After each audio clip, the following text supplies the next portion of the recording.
Let's get it. God fearing man at all. Like, that is not on the top of my list when I am looking for qualities in a partner. Now, hold on. I do not want a man who is only morally correct because he fears eternal damnation. I've been saying that. I don't want a God fearing Christian man. I don't. I don't. I have no desire. I don't want nobody's pastor, deacon, any of that. I have no desire for those type of men. And the reason being is because if the Bible and Jesus are your only guardrails to being a decent human being, then how would you truly be if the threat of eternal damnation was not there staring you down in the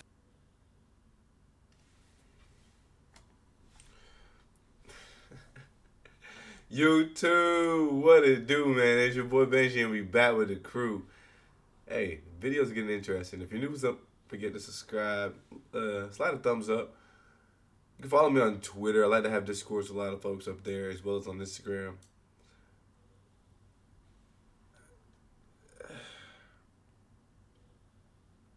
I should have got rid of TikTok, man. All right, so far we've already seen a woman up on Twitter. I mean on TikTok, in front of all the masses, talking about how she refuses to have a relationship with a God fearing man. And this woman seconds that by saying, yeah, if you're a God fearing man, and you the only way that you're a good person is because you're scared of going, no way I can deal with you. But couldn't that same thinking, logic, and justification be followed by anybody who's following any rules that exist simply because they're afraid of the alternative, which would be breaking the rules, and then the issues that will stem from that, the results, the punishment? Can't that same logic be said? I'm gonna keep going though. face. Honestly, I don't need the Bible or Jesus to tell me to be a decent human being every day. I want to be a decent human being. I want to be a good mother. I want to be a good friend. I want to be a good citizen. Okay, it doesn't feel right internally for me physically to not do the right thing. I never have had the desire to indulge in drugs. I've never had the desire to drown all of my sorrows at the bottom of a bottle. I've never really had the desire to engage in a whole bunch of risky sexual activity. It's not in me. Okay, and so when people say that kind of stuff and they're like, well, you got to get you a Christian God fearing man. No, I don't. I had one of those. My last That's where the truth comes out. It's all based on somebody that did them wrong that subscribed to or fit under a certain metric or umbrella. That's how it always happens. That's how all this thinking, logic, and then scrutiny for the next man happens. Guys, at the end of the day, these people here that just made the TikTok videos are simply just examples, right? That's all this is, man. I'm not throwing them into the flame. I can only wish for the best of them. But at the end of the day, guys, I don't think that. First of all, we are not the final judge. So I think it's interesting that these people are then casting aspersions upon these people. But that's all it was. You had somebody who followed a religion and had their own skeletons in the closet. It's not anything I think that we should throw everyone under the bridge for. Like, that long list, the viral list of icks from women. I don't think that we should just then add a religious, God fearing man to that equation. Additionally, I think it's important that we note that, particularly Christianity, the Bible's not giving you tips like a survival guide. Like, this is how you become a good person. That's not what happens. That isn't what happened. Actually, majority of the Bible is plenty of different experiences and points of view from people who tried their best to do their best and fell short every time. Even Jesus himself said, no one is perfect but the Father above. So we're not striving to be good, we're striving to be perfect, but you cannot be perfect without Christ. I think this type of conversation only happen within the community too, because there's a lot of people that I think that aren't necessarily doing their due diligence in order to learn a little bit about religion and anything else. I think it's just a bunch of people who want to live life with them in the center. That's really how that operates. Uh, like I said, at the end of the day, everybody has their own journey. Everybody has their own enlightenment. Everybody has their own life to live. But I think this is a very, very interesting take to have. Okay, let's hear it out, though. Boyfriend was a Christian, God-fearing man that read the Bible every day, went to church every Sunday, tithed every week. Yeah, he was one of them. He was the worst human being ever. He was mentally and emotionally abusive. He was conniving and manipulative. He was a trickster and a liar, okay? That was that God-fearing man, okay? And not only was he like that with me, he was like that with a whole lot of other women as well, okay? You know, damn near ruining their lives and ruining their mental. And you're here to tell me that man, when it's all said and done, me and that man are going to be standing next to each other, singing songs of Zion in heaven? Yeah, hell no. No. You mean to tell me that man and me and his daddy, who's equally as awful, are going to be in the Jesus choir?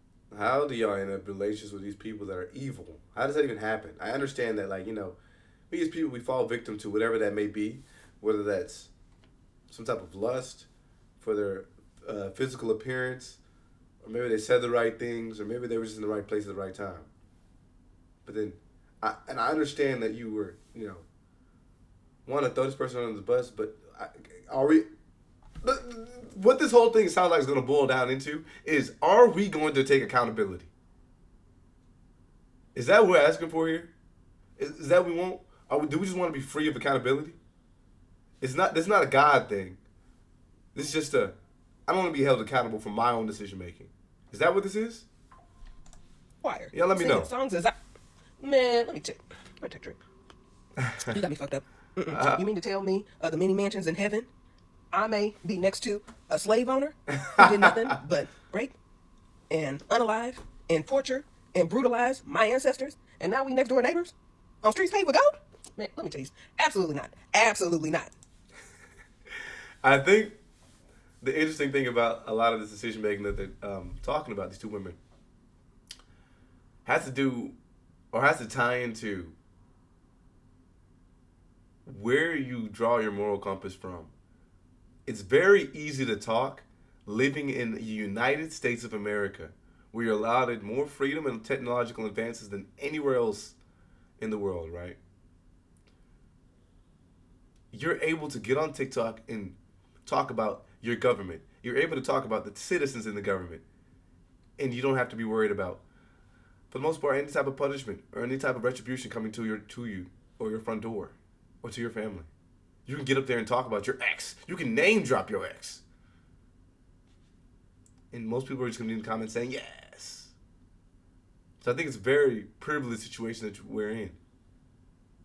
In hindsight, is always there, right?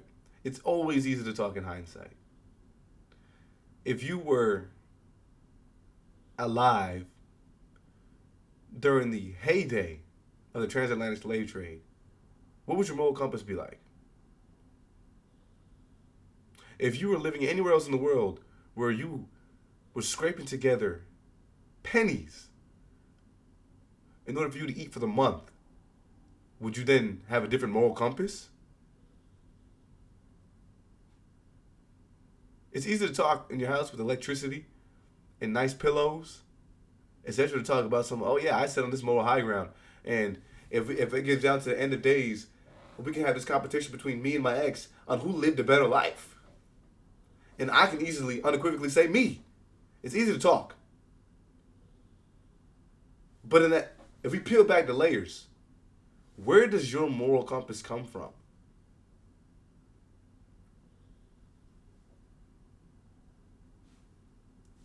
The Bible is not telling you to follow Christ so that you don't go to hell. You have an option to do whatever you want to do. God allowed us free will. It's about building a relationship with the man above. So a lot of this is confusing to me. I'm duly interested in where this line of thinking comes from. Is it just somebody did you wrong and then somebody said a buzzword that clicked to you and now you're able to take it out in a form of retribution against all those who are religious? Or is it just about bad experiences you had with people who subscribe to a religion? I think it's important that we acknowledge that a lot of people can use religion as a cloak. The same reason anybody can use power a title, or anything in order to validate their own experiences or judgment. I've always felt like organized religion benefited the oppressor more than it did the faithful. And, there's just some things that I just always felt like it was a means to control and contain individuals, in particular women. Religion isn't the reason that I'm even abstinent. It's because these Negroes out here are nasty. It's because they're liars. It's because they don't get tested and they lie about it. It's because they spread disease and it's not safe. It's because these men are coming to women's apartments and unaliving them. That's the reason why I'm abstinent. It has nothing to do with Jesus. It has nothing to do with the Bible and what the Bible says about fornication. Listen, I ain't no virgin and I be horny sometimes, but I'll be darned if I put myself in a situation that could eventually end my life. No, I'm good. I'm good. An overly religious man is a huge red flag for me. Okay? Red Coming there, flag. asking all these religious, you want me to come to church with you, or this and that, you asking me what church I attend and all of that, that is a huge red flag for me. Okay? A man that comes in there talking about he wants a woman with traditional values, more than likely, is just saying that he wants to see what the temperature is for somebody he can get free labor off of. Because that's what that means. A lot of these men, they ain't paying all the bills. And even if they are paying all the bills, I'm not trying to sign up to be nobody's slave. So now I'm even more confused. What's going on here? Is this just what this is about? We went from, I don't want a God-fearing man, because that's a red flag, to I'm not about to be anybody's slave. Because he's not paying all the bills. And if he is paying all the bills, it doesn't matter. Still not being nobody's slave. This is all a patriarchy. Is that, what's going on? Men do so much better in a marriage or in a cohabitation situation because they like to defer all of that work and all of those chores. They want to defer those things to the women. I am not laboring in a relationship. I come home, my home is clean. It's clean because I'm always clean. I don't have to worry about waking up to a bunch of dishes in the sink because I know that I load my dishwasher at night, run the dishwasher overnight, and then wake up to clean dishes that I put up before I leave the house. Okay. Honestly, I feel like the term traditional woman is really a dog whistle for, are you willing to give out some free labor? Because I don't want to do the things that I feel like are quote unquote women's work, okay? And I'm not that kind of girl. When it becomes second nature, you start to not appreciate it. You start to expect, dinner on the table every day. You start to expect the house isn't clean. And so when I get sick or something happens or I'm not able to be around and do those things, then you don't appreciate it because the only thing that you were able to appreciate me was for my labor. And I don't want those kind of men. I don't want to be with.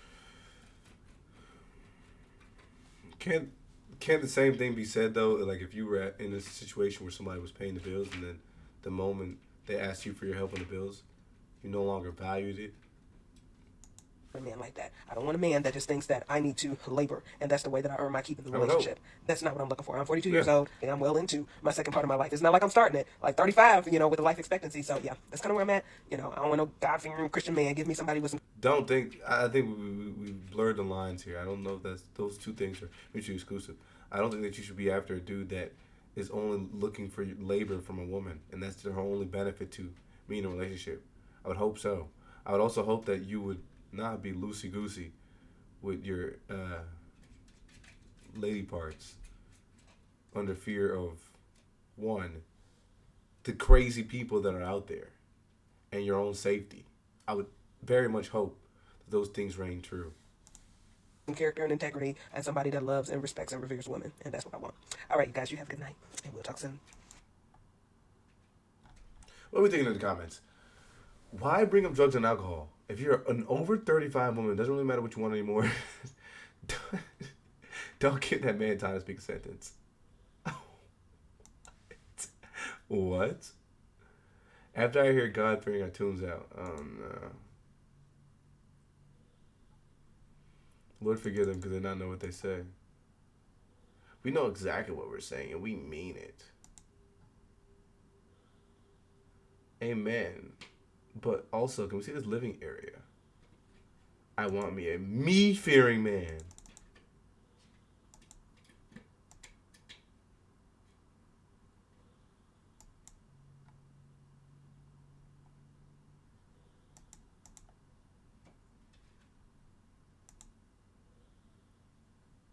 This is why we would destroy the patriarchy.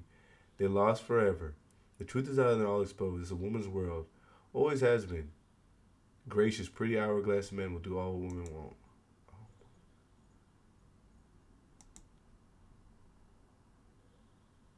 Religious men have been some of the worst men I've ever met. Again, I think we're confusing people who subscribe to a religion, and you have now mistaken the religion for the person. I met my ex-husband at church. He taught kids classes and led worship. This man was a shepherd of the devil when we were at home, but was a God-fearing man when we were in public. Oh, he's the worst type of man. Okay, so you're talking about somebody who's two-faced. I had a living boyfriend like that. Told me God told me to leave him alone because I was promiscuous. Sir, we lived together in your house. Gaslighting 101.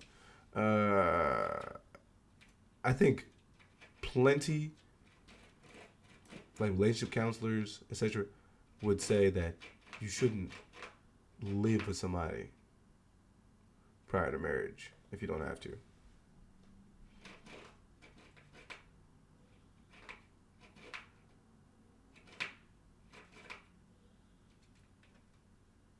I don't want a religious man, but I want a man who loves God. Take religion out of the whole conversation. That's about relationship with the Almighty. And then they have a back and forth about, how do you know you have a relationship with God? A righteous man exists beyond any book or building. Facts! I built my For You page brick by brick. Oh my gosh.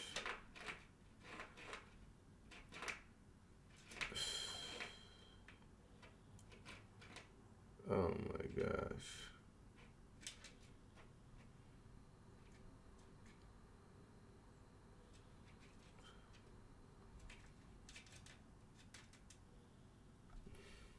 These people are giving each other terrible advice. Y'all, interesting. As a non-religious person, I had someone ask me, well, how do you not do bad things? Again, bad in this sense is only justifiable by your metric. If you were in a third world and you had no food to eat and you had children, or, let's just say it was just you and your family, would your view on what it would mean to be good and to do good things then change? If you had to get out of a situation and you feel like you had to slap somebody, hit somebody in order to break free from their grasps, would that now no longer make you a good person? Where are you drawing the line? And is it only based on your perception of what the line is? I think this is an interesting topic. Not really. It's a lot of people being misguided. But y'all let me know what y'all believe in the comment section below. Stay tuned to the next one.